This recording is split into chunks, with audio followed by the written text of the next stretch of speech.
রাজ্যের সরকারি শিক্ষা ব্যবস্থা দিন দিন করুণ পরিণতির দিকে যাচ্ছে। প্রায়শই রাজ্যের কোথাও না কোথাও পরিকাঠামোর অভাব, বিষয়ভিত্তিক শিক্ষকের অভাব।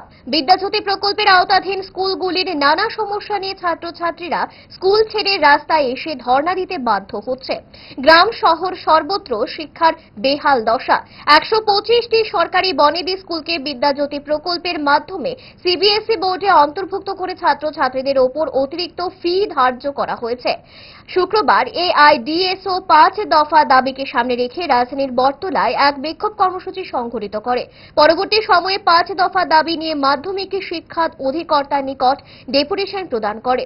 সংবাদ মাধ্যমের সামনে দাবিগুলি তুলে ধরেন সংগঠনের সভাপতি রামপ্রসাদ আচার্য। এআইডিএসও ছাত্র সংগঠনের পক্ষ থেকে আজকে আমরা শিক্ষার 5 দফা দাবিতে এখানে আমরা বিক্ষোভ সভা অনুষ্ঠিত করছি এবং এই বিক্ষোভ সভায় আমাদের 5টা দাবি। আমরা এখান থেকে এই বিক্ষোভ শেষে আমরা শিক্ষা ভবনের মাননীয় মাধ্যমিক শিক্ষা অধিকর্তার নিকট আমরা আজকে মেমোরেন্ডাম সাবমিট করব।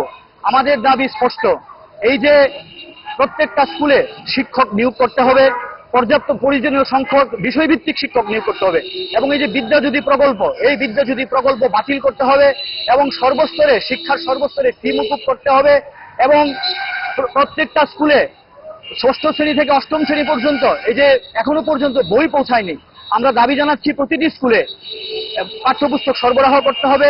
এই দাবির ভিত্তিতে আজকে আমরা এখানে বিক্ষোভ সভা অনুষ্ঠিত করছি। আপনারা দেখছেন যে প্রতিনিয়তই রাজ্যের যে সরকারি শিক্ষা ব্যবস্থা, এই শিক্ষা ব্যবস্থার মান ধ্বংসের দিকে যাচ্ছে। প্রত্যেক দিন পত্রিকায় আমরা দেখছি কি শিক্ষার বিভিন্ন সমস্যার দাবিতে ছাত্রছাত্রীরা ক্লাস বন্ধ করে রাস্তায় ধর্ণা দিতে বাধ্য হচ্ছে। কোথাও শিক্ষকের সমস্যা, কোথাও বিভিন্ন ধরনের শিক্ষার সমস্যা নিয়ে। ডায়েট যতই রেস্ট্রিক্টেড হোক না কেন, ওয়েদারকে তো আর রুটিনে ফেলা যায় না। But if there is a problem, 5 দশক ধরে গ্যাস, অম্বল ও পেটের সমস্যা একমাত্র সমাধান গ্যাস নল।